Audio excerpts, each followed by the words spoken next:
Selamat pagi Bapak Ibu yang kami hormati warga Kota Kupang. Salam sejahtera. Pagi hari ini saya akan menjelaskan bagaimana cara untuk melakukan pendaftaran DTKS dengan menggunakan form 44 online, menggunakan komputer atau laptop. HP Android juga sama, hanya tampilannya saja yang sedikit berbeda. Tapi saat ini saya akan menjelaskan bagaimana menggunakan komputer. Pertama buka browser, kemudian kita isikan link yang seperti yang saya bagikan, F44 online KK. Tunggu beberapa saat, akan tampil isian formulir yang harus kita kerjakan. Manfaat data ini akan sangat baik ketika warga yang termasuk dalam keluarga prasejahtera tidak lagi mengisi formulir F44 yang secara offline, tetapi dengan sistem online ini akan mempermudah kita karena berkas tidak perlu diisi berulang-ulang, hanya cukup sekali dan akan tersimpan. Kapan direkam juga akan tercatat secara otomatis. Kemudian pada tanggal mulai 20 Oktober nanti kami akan umumkan siapa-siapa yang terdaftar hanya dengan mengetik NIK untuk mengetahui apakah datanya sudah terekam dengan baik atau belum. Ya, akan tampil seperti ini, formulir DTKS F44 online. Formulir pendaftaran keluarga, yaitu kepala keluarga, ada suami, ada istri, ada anak, ada orang tua, mertua, menantu, famili lainnya. Ya, itu masuk dalam pendaftaran keluarga yang berasal dari keluarga kurang mampu atau prasejahtera di wilayah Kota Kupang. Kemudian pilih kecamatan. Kita akan memilih salah satu kecamatan, kelurahan, nama depannya kelurahan. Saya akan contohkan kelurahan Osapa Selatan. Kemudian pilih RT, kita tinggal pilih, misalnya di RT 3. Kemudian RW, pilih RW 1. Ini contoh, nama lengkap.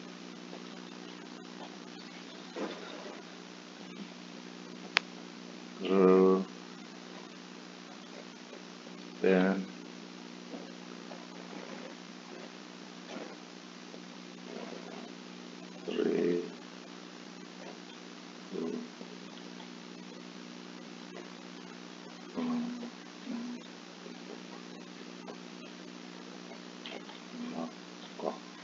Oke. Jenis kelamin, nomor kartu keluarga, kita lihat di kartu keluarga 5371 01 03 207 211 0005. NIK, kita isi NIK yang terdaftar di kartu keluarga ataupun di dalam KTP sama, karena NIK itu diambil dari kartu keluarga itu di kolom NIK, yang dipasangkan di KTP juga sama NIK 537103 12 12 50 123 5. Tempat lahir Kupang, tanggal lahir. Bapak Ibu bisa klik kalender di sini. Kemudian untuk naik turunnya, misalnya lahir tanggal 30 Mei. Kemudian tahun ini, kalau di HP itu bisa diklik, akan tampil tahunnya. Kalau sini juga begitu. Tapi di komputer kita bisa mengetik langsung 1950. Kemudian agama, klik. Pendidikan terakhir, ya, SD. Kemudian waktu sekolah dulu tidak tamat. Jenis pekerjaan, nah ini kita bisa pilih pekerjaan di sini. Karena sudah lansia dan tidak bisa bekerja lagi, kita pilih belum atau tidak bekerja. Kemudian status perkawinan. Nah, ini kebetulan istrinya sudah meninggal, kita pilih cerai mati. Kemudian akseptor KB kalau sudah lansia ya tidak ada. Kemudian hubungan keluarga sebagai kepala keluarga. Jadi hubungan keluarga di sini bisa pilih anak, cucu, orang tua, famili. Kepala keluarga, nama ayah, Kono, Loko, nama ibu, ayah,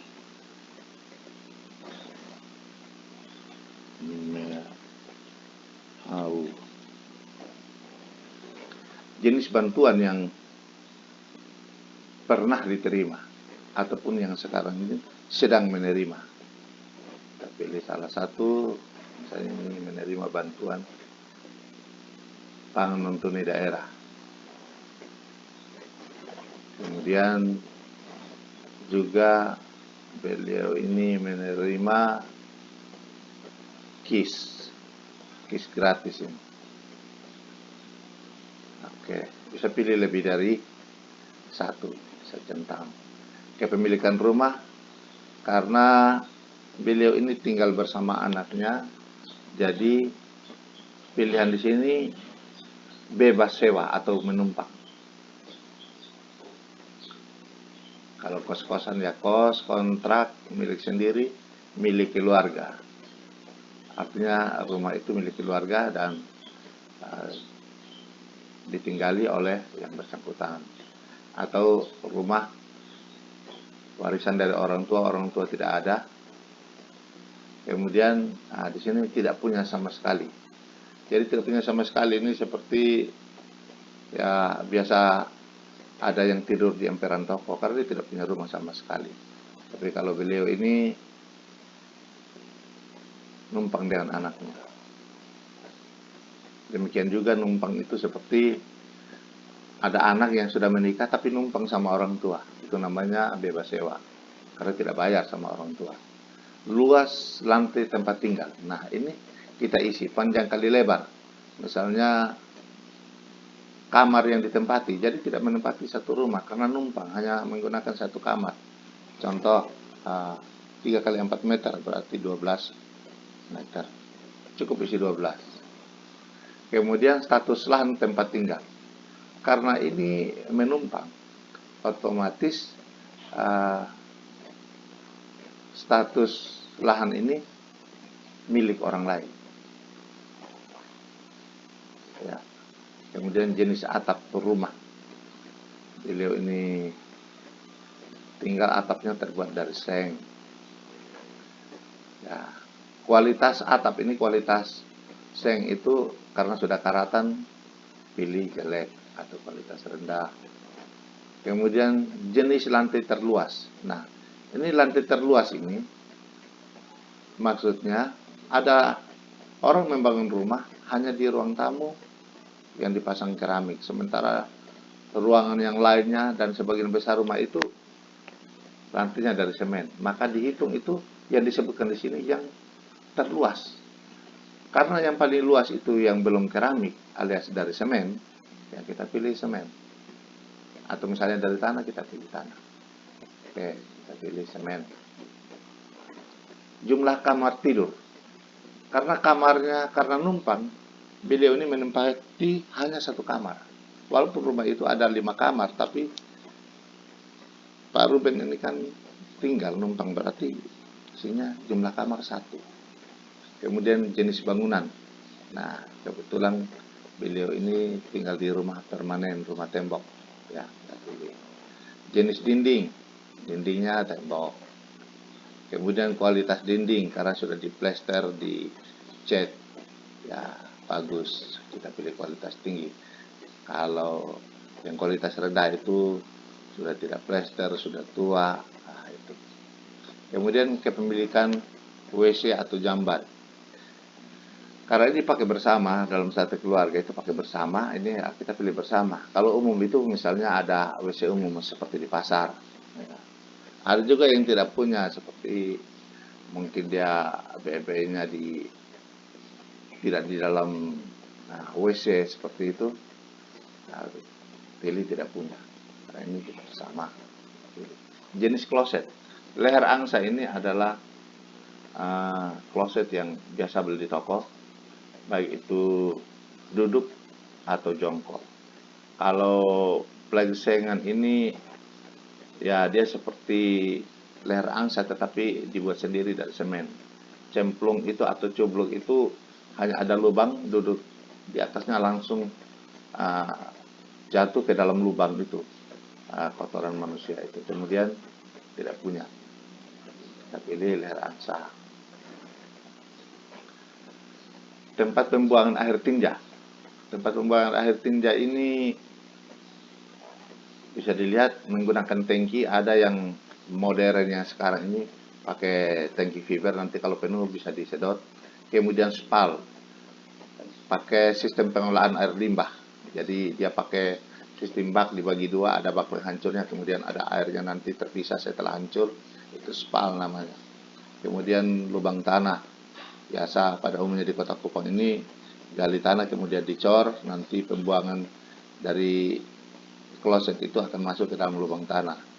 Kemudian ada yang dialirkan ke kolam, misalnya ke kolam ikan atau ke kolam sayur dan seterusnya. Ada yang dialirkan ke pantai atau ke kebun, ke hutan semak atau lainnya. Nah, ini karena beliau ini menggunakan lubang tanah. Sampah rumah tangga. Sampah rumah tangga dibuang kemana? Karena beliau ini buang di tanah kosong. Ya, pilih tanah kosong. Walaupun di tanah kosong itu juga dibakar, tetapi tetap ada sisa tumpukannya di tanah kosong itu. Kepemilikan listrik. Karena ini tinggal sama keluarga, otomatis pilihan kalau menggunakan listrik, listriknya kan tuan rumah, sehingga beliau ini dianggap menumpang, bukan punya sendiri. Kalau tidak pakai listrik itu memang tidak ada listrik sama sekali. Kemudian meteran yang digunakan. Ya. Kemudian kita simpan karena mungkin terlalu lama. Kita sertai penjelasan. Sudah sampai di, kita lanjut. Kepemilikan listrik, numpang. Oke. Listriknya berapa watt? 900 watt. Sesuai tuan rumah punya meteran listrik. Sumber air minum. Ini air kemasan bermerek itu seperti beli Aqua, Flow dan seterusnya. Air isi ulang kalau menggunakan bak penampung. Nah, ini air isi ulang. Leading meteran pakai PDAM. Leading hidran umum. Itu biasanya ada bak penampung yang digunakan bersama oleh beberapa warga di suatu tempat. Sumur bor, sumur terlindung, sumur tak terlindung. Terlindung itu maksudnya dibuat atapnya. Mata air terlindung, mata air tidak terlindung. Airnya dari sungai atau danau, dari waduk, air hujan, dan lainnya. Karena beliau ini menggunakan air tangki isi ulang. Ya. Kemudian kelainan khusus. Ya. Jadi kalau ada disabilitas bisa pilih di sini. Kalau normal, kalau tidak ada gangguan ya tidak ada di jenis disabilitasnya bisa pilih di sini. Karena beliau ini normal. Kemudian aset bergerak. punya apa? Ya, ada HP, kemudian ada televisi, bisa pilih lebih dari satu sesuai dengan kepemilikan ya. Aset bergerak, kemudian aset tidak bergerak, dalam hal ini adalah tanah. Beliau ini punya tanah atau tidak? Mungkin di tempat lain, bukan di tempat ini. Tulis ada tanah, ternyata di sini tidak ada. Kemudian kepemilikan ternak, punya apa? Beliau ini punya ayam, tapi karena pilihan ayam tidak ada, kita pilih tidak memiliki. Aset tidak bergerak, yaitu rumah di tempat lain. Mungkin ada rumah di tempat lain, di Sabu atau di mana, tapi milik sendiri, bukan milik orang tua. Rumah yang di tempat lain itu juga harus menjelaskan kepemilikan itu jelas. Karena beliau itu tidak memiliki, ya, kita klik tidak memiliki rumah. Terakhir nomor HP, kita isi 08 11 23 4 997. Setelah itu klik kirim. Nah, dengan demikian akan tampil seperti ini formulir DTKS F44 online. Jawaban Anda telah terkirim. Artinya semua data yang tadi diinput sudah terkirim. Karena anggota keluarga cuma satu orang, maka sudah selesai sampai di sini. Kalau masih ada lagi orang kedua, kita klik di sini. Akan masuk lagi di pilihan yang berikutnya. Demikian Bapak Ibu, kakak adik, teman-teman, kiranya video ini dapat menolong kita dalam